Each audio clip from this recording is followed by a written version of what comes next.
लघु उद्योग भारती के उद्यमी स्टार्टअप महाकुंभ 2025 के समापन सत्र के कार्यक्रम में मुख्यमंत्री डॉक्टर मोहन यादव ने बड़ी घोषणा करते हुए कहा कि प्रदेश में कृषि फूड आधारित उद्योग लगाने वाले उद्यमियों को, जिसमें लाडली बहनाओं के साथ साथ मध्य प्रदेश के युवाओं को भी रोजगार मिले।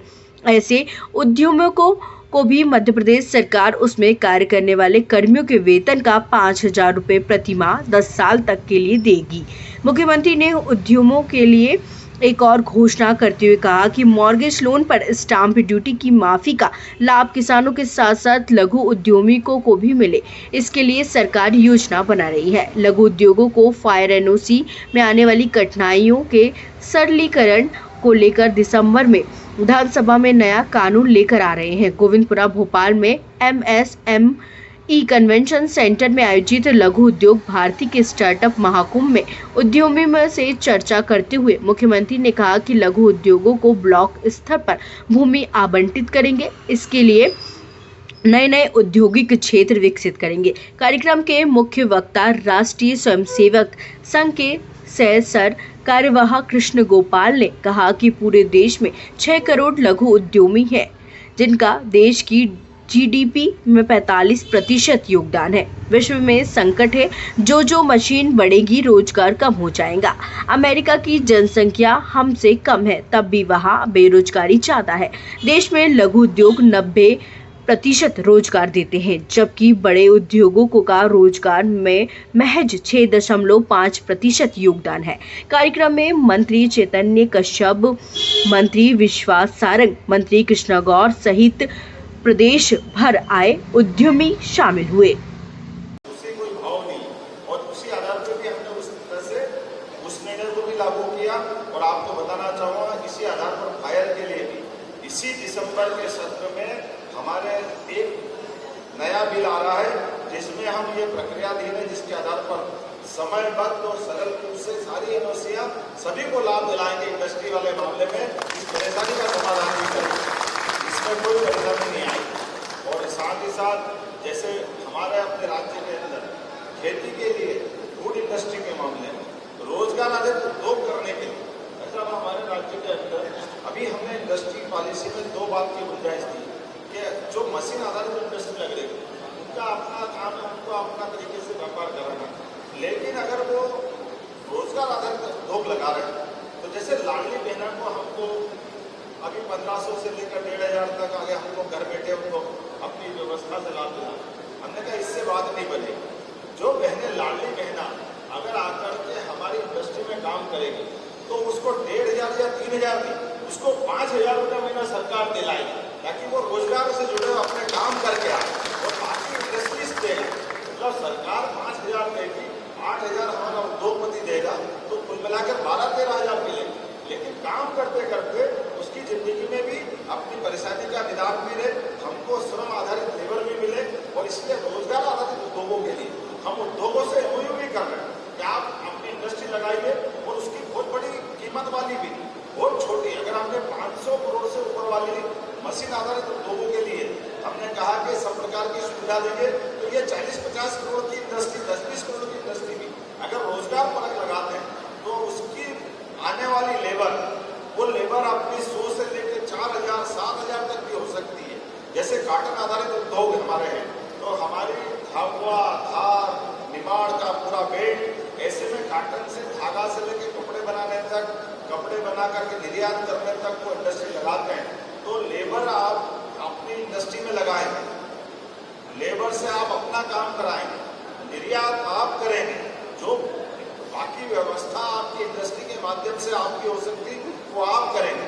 लेकिन आप हमारे राज्य के लोगों को रोजगार दे रहे हैं, तो 10 साल तक 5,000 रुपया महीना सरकार आपको देगी, ताकि आप रोजगार चलाएं। ये रोजगार आपको चला है, लेकिन रोजगार आधारित कारखाने खड़े करके हमारे राज्य के लोगों को काम का मौका मिलेगा।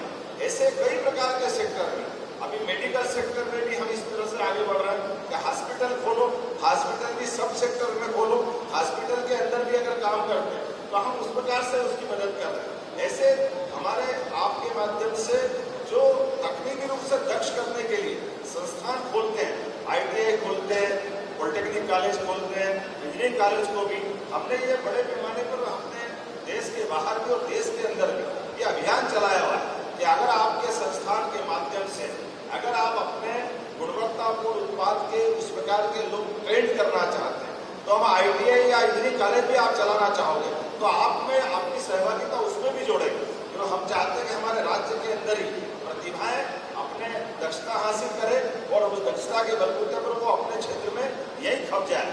इसलिए भी एक नया मॉडल पे भी हम आगे बढ़े।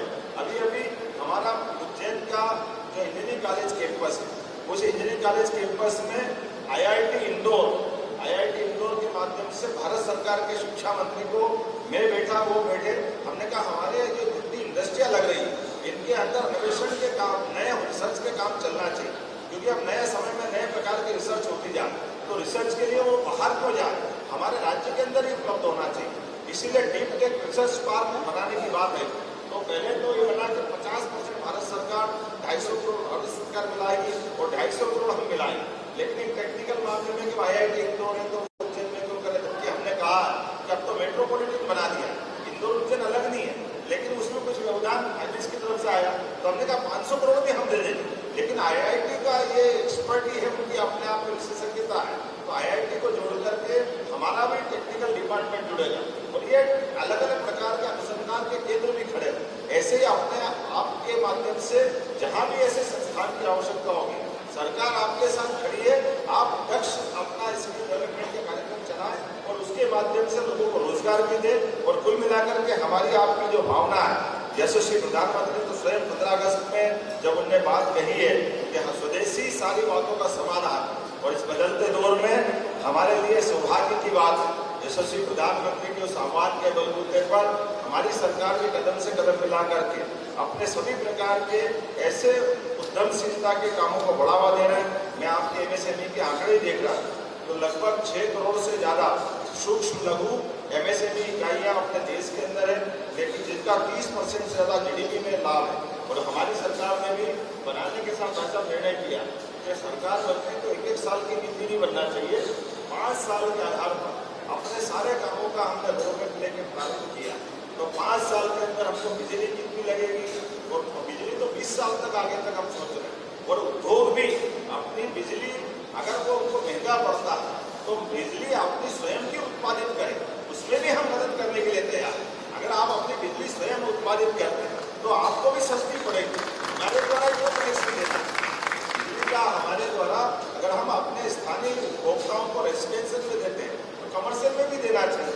इसलिए केवल बिजली भी सब प्रकार पंप स्टोरेज से लगा करके सोलर से लगा करके विंड और सभी प्रकार की ऊर्जा के स्रोत अपने खड़े हो जाए। और उसी प्रकार से भूमि के मामले में भी और केवल सरकारी नहीं गैर सरकारी स्तर पे भी हमारे ऐसे संस्थान खड़े हो तो जो सरकार का लाभ हम सरकारी स्तर पे दे रहे हैं वो गैर सरकारी स्तर पे भी देंगे। आप अपना खुद का एक बड़ा कैंपस बनाए, उस कैंपस में सरकार के माध्यम से जो सुविधा लेना चाहिए वो सारी सुविधा आपको हम देने को तैयार है।